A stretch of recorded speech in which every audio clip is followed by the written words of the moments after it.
She always believed their love was unbreakable and their marriage was built on complete trust. But on the day of his funeral, as Marie stood silently by Charles's casket, a single worn watch caught her eye, its gold surface etched with a mysterious French inscription that revealed a past he had never spoken of. A hidden chapter of espionage, sacrifice, and a lost love named Elise now beckoned her to search for answers that could rewrite the story she thought she knew. Before we dive into the story, let me know where you're tuning in from today, and make sure to like and subscribe to the channel. Marie stood in the hushed church foyer, quietly accepting condolences from neighbors and old friends. The air smelled faintly of lilies mixed with warm candle wax. Soft organ music drifted from inside, where mourners lingered near the pews, heads bowed. She smoothed her black dress, feeling a numbness that defied the day's sadness. Charles was gone, her partner for over 4 decades, her anchor for so much of her adult life. Around her, people murmured words of comfort, recounted memories of the man they remembered. Kind, steady, unassuming. She nodded politely, though she barely registered their voices. In those first hours of widowhood, she felt adrift in a strange new world. When the crowd finally thinned, Marie found herself alone by the casket. A hush fell over the sanctuary. She studied Charles's still face, etched with lines of age, strands of silver hair combed neatly by the funeral director. For a fleeting second, she expected him to open his eyes, to reassure her in that warm baritone voice that everything would be all right. But of course he stayed silent. Her eyes drifted to his hands, clasped over his chest. That was when she saw his watch. It was a gold wristwatch scuffed from daily wear. He'd worn it for as long as she could recall. She had never really scrutinized it up close, except perhaps to tease him about how old-fashioned it was. But now, as she leaned over to remove it, intending to keep it safe, she noticed faint lettering on the back. She squinted, turning it to catch the light. "For my love, forever, Elise." The words, etched in a flowing script, were in French. Her breath caught. A flicker of confusion pricked her mind. Elise? She had never met anyone by that name. A swirl of questions overcame her. When had Charles received this watch? Why was it inscribed in French? And who on earth was Elise? A tremor of suspicion shot through her. Had there been another woman? She felt a pang of guilt. Charles had never given her reason to doubt him. Yet the watch told a story she knew nothing about. Pushing away guilt, she told herself that maybe it was a family piece, passed down from a French ancestor. Charles had never mentioned such a lineage, but it could be an innocent heirloom. Still, the phrase, "for my love, forever," suggested an intimate gift. She carefully slipped the watch off his wrist, hugging it to her palm as though it might vanish. Then she stepped away, heart pounding, confusion swirling. She dreaded that perhaps Charles had carried a secret affair, or some heartbreak from his youth. The funeral ended. Marie endured the reception in a fog, forced smiles, receiving condolences from well-meaning relatives. Their daughter, Alice, lingered close, occasionally squeezing her hand as if to ground her. Marie said nothing about the watch. She wanted time to process this quietly, to see if some memory or clue emerged. But that night, as she sat alone in their bedroom, a space that now felt too big, she turned the watch over in trembling hands. The name Elise glared at her, each letter etched with devotion. She recalled no mention of a French lover or friend. Could it date to a time before they met? She whispered the name under her breath, strange on her tongue. A restless night followed. Sleep came in fits, overshadowed by half-formed visions of Charles as a younger man, perhaps traveling abroad, meeting a mysterious Elise. She tossed and turned, scolding herself for suspecting him of betrayal. They had shared a stable, loving marriage, or so she believed. Could he have hidden a piece of his past? And if so, why? In the morning, as sunlight streamed through lace curtains, she decided she had to know the truth. Her old guilt from prying felt overshadowed by a deeper need for closure. She rummaged through Charles's closet, searching the worn shelves for any hidden diaries or old boxes. She sifted through suit jackets, each one stirring memories of dinners, church events, or birthdays. Nothing suspicious. She turned to the dresser, rummaging carefully, mindful of the sorrow that each item carried. She found only typical keepsakes. Old coins, a tie clip from their wedding day, outdated passports. Then, as she opened a battered trunk at the foot of the bed, the dusty smell of age filled her nose. Inside lay photo albums, letters from relatives, newspaper clippings. She combed through them, heart pounding. And near the bottom, beneath carefully folded baby outfits from their daughter's infancy, she discovered a single letter, sealed in a faded envelope. Her heart raced at the sight of the French postmark. Cautiously, she slid the letter out. The handwriting was in a delicate cursive. She recognized the looped capital letters from older times, reminiscent of the watch's inscription. Elise. Tension coiled in her stomach. She felt invasive opening a letter not addressed to her, but the address read plainly, M. Charles Dubois. No mention of his middle or last name as she knew it. She realized with a jolt that perhaps Dubois was an alias, or maybe a name from a life he lived before they married. With trembling hands, she opened the letter, scanning the French text. Marie had studied rudimentary French in high school, but decades had rusted her memory. She understood fragments, mention of longing, references to espionage or watchers, references to a city's tension. Something about my love, danger, and I remain safe for now. The tone was affectionate, urgent. She recognized the sign-off, Elise. She gleaned that Elise feared for her life, that she was waiting for Charles to resolve something. The letter ended abruptly with an expression of unending devotion. Stunned, Marie reread the lines she could decipher, piecing together clues. References to hidden watchers, perhaps Soviet agents or Cold War context. A mention of him leaving her behind, the fear that they might never reunite. She pressed a hand to her mouth. Had Charles been involved in espionage? The idea was bizarre. She recalled him as a quiet accountant, a man who enjoyed reading the newspaper in the evenings. But he did once mention living in Europe during his youth, though he rarely gave details. Was he posted overseas in some official capacity? She tried to recall. They had met in their mid-20s, each only vaguely referencing their earlier years, more consumed with building a life together than dissecting pasts. Her mind churned. Could Charles have hidden an entire chapter involving international intrigue? A woman named Elise? A love overshadowed by spy games? The notion felt outlandish. Yet the letter was real, the watch inscription undeniable. She sat on the bed, shaking her head. She needed more facts. She decided to consult old records or talk to their daughter, but she hesitated to involve Alice, unsure how to explain she suspected her father had a clandestine history.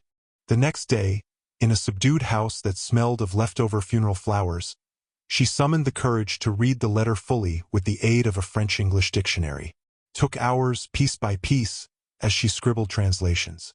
She discovered references to Charles's duties in the French sector, the constant fear of the Soviets discovering my role, the uncertain future if you must return to America.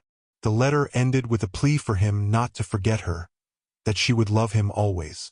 The heartbreak in the words stung. She pictured a younger Charles, entwined in some clandestine operation. The letter was dated 1968, 2 years before she met him. The discovery left her reeling. That day, she wandered the house aimlessly, drifting between sorrow and confusion. Why had Charles never told her? Possibly because he felt guilt, or it was classified, or he assumed it would overshadow their marriage. She realized she might never glean the reason unless she uncovered more evidence. That evening, their daughter Alice visited. Marie almost confided in her but held back, sensing it might tarnish Alice's memory of her father. For now, she said only that she missed him terribly. Alice understood, hugging her mother, promising to help her sort through old belongings if needed. Marie swallowed the urge to mention Elise, deciding to handle it alone first. Over the next week, she systematically scoured Charles's documents in the attic. She found old immigration forms referencing a short residency in Germany, a mention of some government contract in Europe. She found references to Munich and Paris, but no details. A few black and white photos, Charles in uniform, looking solemn, next to men she didn't recognize. He'd never worn that uniform in front of her. She felt a surge of curiosity and betrayal. Had she married a man whose life story was half-truths? She forced herself to remain calm, reminding herself of the love they shared for decades, the gentle father he was to Alice. One evening, she stumbled upon a battered leather-bound journal. Inside, Charles had scribbled short, cryptic notes in English and French, references to safe house, border checkpoint, Elise's bookstore. That last phrase made her heart jolt. She read on, gleaning that Elise operated a bookstore in Paris used for covert message drops during the Cold War. He wrote about risking exposure if their relationship was discovered. More fragments indicated a confrontation with Soviet spies, the threat they posed to Elise, and an operation to discredit her involvement so she wouldn't be pursued. The final pages ended abruptly. Marie pressed the journal to her chest, tears brimming. Her beloved Charles had once lived a life of secrecy and espionage, entangled with a woman named Elise. She read the lines where he expressed heartbreak at leaving Elise behind. Then references to his eventual return stateside, the near impossibility of contacting her without drawing attention. He wrote that he might try after the tension cooled, but apparently never did. Perhaps it was too dangerous, or maybe he chose not to. Her mind swirled with conflicting emotions. Jealousy, sorrow, empathy for a younger Charles, guilt that she never suspected. That night, she lay awake, reflecting on how well one can truly know another. She pictured Elise in a bookstore in Paris, living under the threat of infiltration, waiting in vain for Charles to come back. She thought of the watch, inscribed with love, likely a gift from Elise. The magnitude of Charles's sacrifice or betrayal was unclear. The letter implied he saved her by feigning betrayal, that he left without explanation so the Soviets would discard her as an unimportant figure. Did that redeem him fully, or did he break her heart for a mission's sake? The questions weighed heavily on Marie. A new resolve formed in her mind. She would go to Paris. She had some savings, her passport from a trip she and Charles took once on a cruise.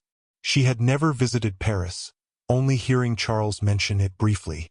She decided to see if the bookstore existed, or if anyone remembered Elise. She needed closure.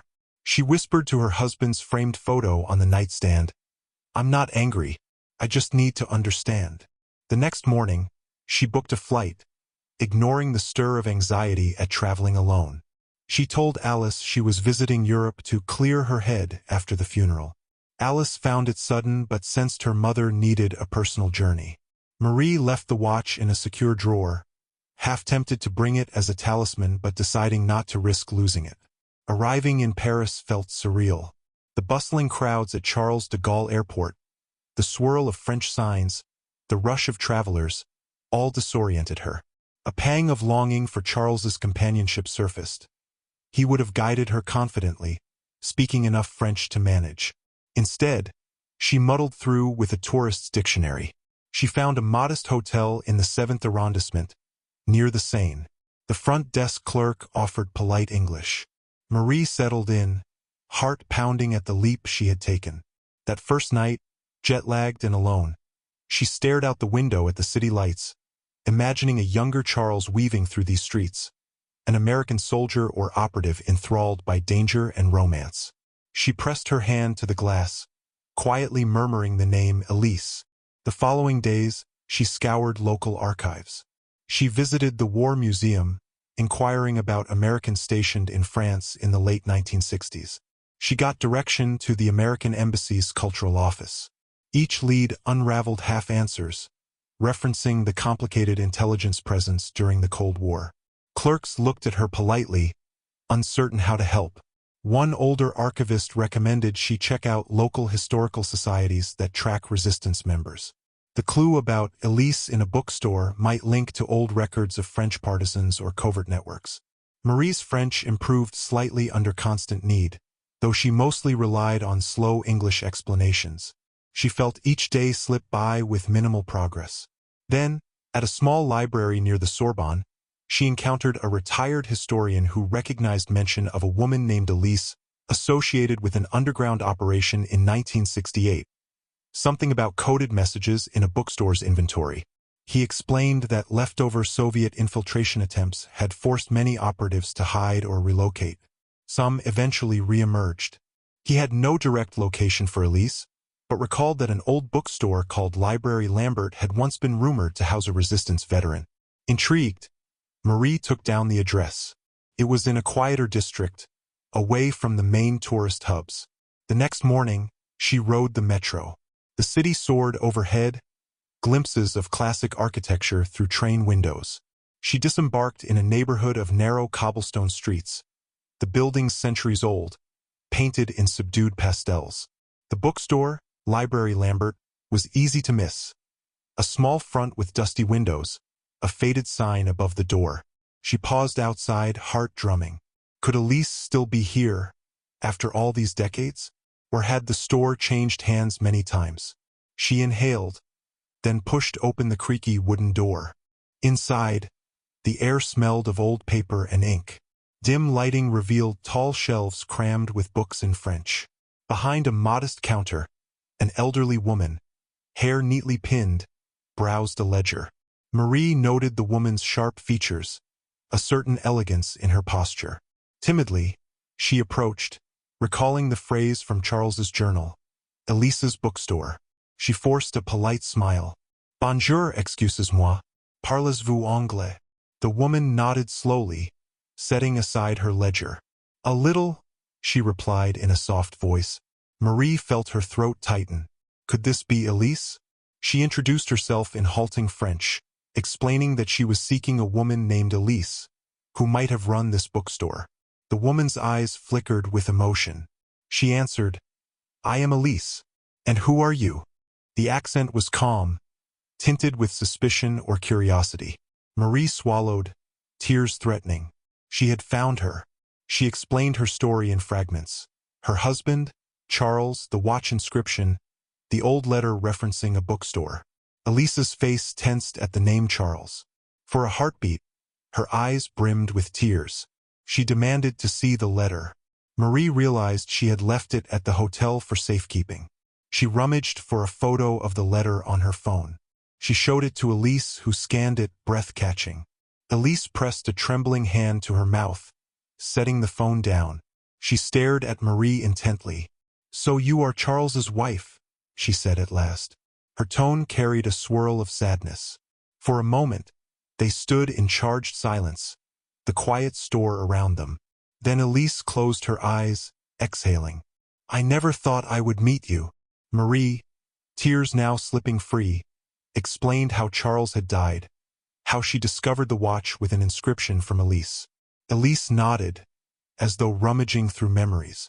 She gestured for Marie to follow her to a small back room, offering her a chair. They sat among old tomes, dust motes swirling in a shaft of sunlight. The hush felt confessional.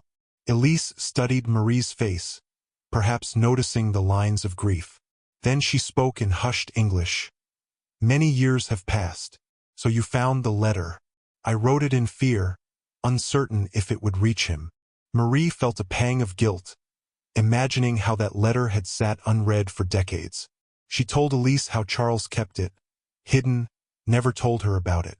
Elise looked away, sorrow flickering across her features. Finally, she began her story, voice heavy with decades of suppressed emotion. In the late 1960s, Elise explained, she was part of a circle of individuals in Paris who opposed Soviet infiltration. Officially, the war was cold, but tensions ran high with espionage on every side. Elise had used her bookstore as a front to pass coded messages, a means for the West to gather intelligence about local Soviet agents. Charles, an American operative, was assigned to glean information from contacts in France. They connected inadvertently, discovered a shared passion for books. Their encounters grew personal. Soon they fell in love, but danger lurked. The Soviets had begun suspecting Elise's involvement. Her life was at risk if they obtained proof. Elise paused, tears in her eyes as she recalled the fear. She recounted how Charles wrestled with the moral conflict. To protect Elise, he might have to discredit her or appear to betray her, so the Soviets would think she was worthless as a spy. They orchestrated a scheme. He pretended to expose her as a minor player with no real significance, allowing her to vanish from the radar. He had to leave abruptly, so the Soviets wouldn't suspect his deception. The separation tore them both apart. Elise wrote him letters, hoping he could return. But he never did. Marie listened, heart pounding. She realized Charles's so-called betrayal had been an act of love. She asked if Elise ever hated him for leaving. Elise smiled a sad, knowing smile. At first I was confused. Then I learned bits from mutual contacts that he was forced to withdraw, that the risk was too high. By the time the Soviets lost interest in me, we had no safe channel to reconnect. And after some months, I heard he was assigned back to the States. I suspected he might come for me once. But he never did. I eventually realized he must have chosen to remain there, or found another path. Marie's tears flowed freely now. She glimpsed the heartbreak in Elise's eyes, the same heartbreak she worried might reveal Charles as unfaithful. But the truth was more complicated. It was about sacrifice, loyalty, a love parted by war and espionage. She blurted, "Charles married me in 1970. We built a life. He never told me." Elise nodded with an air of acceptance. "He was always honorable. Likely he didn't want to burden you with a past that might overshadow your marriage. Perhaps he believed the best gift he could give was letting the past rest." They sat in silence. Outside, a distant siren wailed, mingling with city noise. In that bookstore's back room, time felt suspended. Elise admitted she had survived, eventually forging a new life. She never married, though. She said it wasn't that she waited for Charles exactly, but the war and the losses had taken their toll. The bookstore was her sanctuary. Over the years, she wondered if Charles was alive, if he remembered her. She suspected he had found happiness, which comforted her in a small way. Marie asked if Elise regretted any of it. Elise's gaze flickered. "We had those moments," she said softly. "Brief glimpses of love during a dangerous time. No, I don't regret that. The heartbreak was worth saving our lives. But I do wonder how it might have ended if the world was kinder." Marie then revealed the watch, showing Elise pictures of it on her phone. The inscription. Elise touched the image with trembling fingers, tears brimming. "I gave that watch to him the night before he left for Germany. We parted in a rush, not truly able to say goodbye. He promised to keep it always. I never knew if he did." Marie closed her eyes, imagining Charles wearing that watch daily for decades. Did he think of Elise each time he wounded it? She felt both sorrow and gratitude that he had kept her memory alive, even as he built a new life with Marie. After a long talk, Marie felt an unspoken bond form between them. They were two women who had each loved the same man at different times, for different reasons. Elise rummaged in a drawer, extracting a tiny worn photograph. She and Charles in a courtyard, arms linked. They looked radiant, though shadows of worry showed in their eyes. She offered it to Marie. "I think you should have this," she whispered. Marie accepted it with trembling hands. Before leaving, Marie mustered courage to ask the question gnawing at her. Why had Charles never contacted Elise after the Cold War ended? Elise considered this. Perhaps he felt shame for how he left me, or maybe he felt it would complicate the life he found with you. He must have loved you deeply, to bury this story forever. The words calmed Marie's anxiety about betrayal. She realized that Charles's silence might have been respect for both women, protecting them from the painful complexity of his past. They parted with a gentle embrace, tears in both their eyes. Elise said, "I'm glad to know he had a good life, that he found peace, even if he carried regret." Marie nodded, voice choked. "Thank you for telling me. I'm so sorry for the pain you endured." Elise smiled faintly, eyes glistening. "Pain is part of war, but knowing he found happiness helps." Marie stepped into the Parisian afternoon, the bookstore door shutting softly behind her. She stood on the cobblestones, heart swirling with revelations. She had come expecting to find evidence of betrayal, but found a tapestry of sacrifice instead. That night, back at her hotel, She wept for a long time, tears of sorrow mixed with relief. She recognized how Charles's final years had been overshadowed by a secret heartbreak, how he likely carried that memory quietly, choosing to remain loyal to Marie while never fully letting go of Elise's watch. In the following days, Marie spent hours wandering Paris. She visited iconic sites like the Eiffel Tower, the Louvre, the banks of the Seine. But her mind lingered on the hidden corners of the city, the old alleyways that once might have harbored spies, the quiet squares where Charles and Elise may have strolled. She ate alone in small cafes, tasting the bittersweet knowledge that in another timeline, she might never have known about Elise or the war secrets. She wrote postcards to Alice, saying she was exploring and healing. She didn't mention the details, wanting to share them in person. Eventually, her flight home loomed. On her last afternoon, she revisited Elise at the bookstore. The older woman greeted her warmly, offering tea. They spoke for a while about mundane things, books, city changes, the local markets. But beneath the casual chat lay a shared understanding. Before leaving, Marie handed Elise a small item, a copy of the watch's inscription photograph. "So you have a piece of him too," Marie said softly. Elise pressed it to her heart, tears shining. At the airport, Marie felt lighter, though grief still weighed on her for the husband she lost. She boarded the plane, reflecting on how the sorrow of his death had led to a deeper appreciation of who he was. She realized she could love him fully, faults and secrets included. Returning to her home, she found comfort in the old routine. The house felt less oppressive. She placed the watch on Charles's nightstand, next to their wedding photo, no longer suspicious but reverent. In the ensuing days, she invited Alice for a quiet dinner, eventually sharing the story in measured detail. Alice listened, astonished, tears in her eyes. She asked if her father had truly been a spy. Marie smiled wryly, uncertain if that was the right word.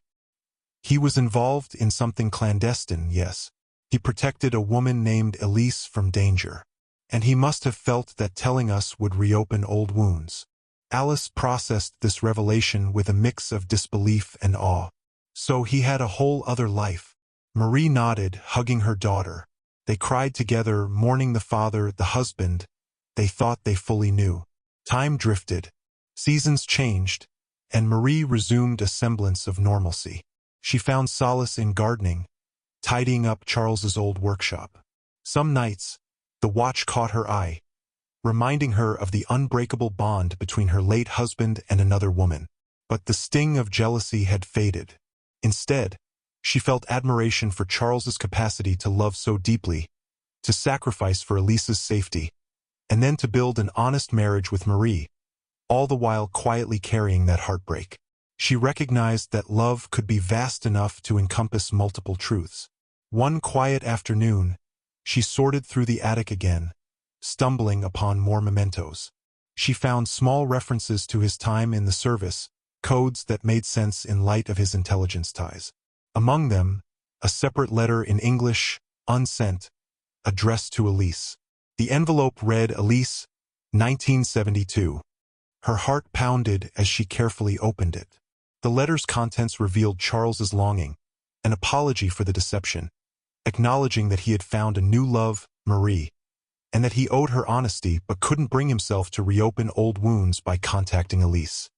He wrote that he still cherished Elise's memory, but had to let her go for everyone's good. Tears welled in Marie's eyes. She recognized the date.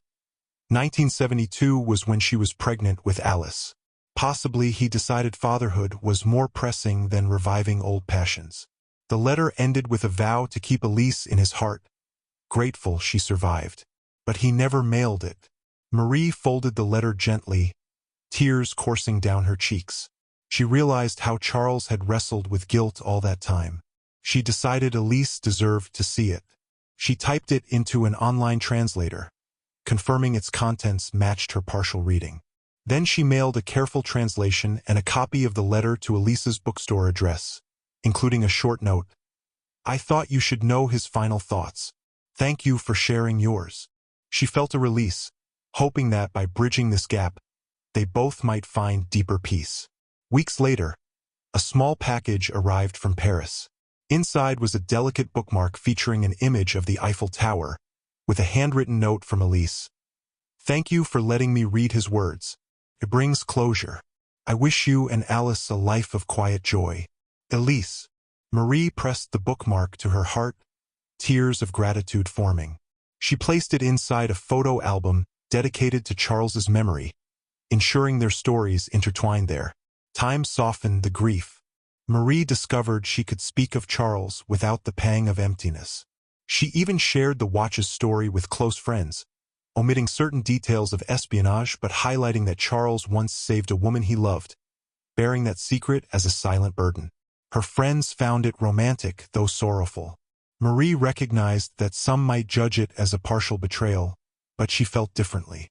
She believed Charles had done the honorable thing, both for Elise's safety and for their own marriage's sanctity. On the first anniversary of Charles's passing, Alice joined her mother for a quiet graveside visit.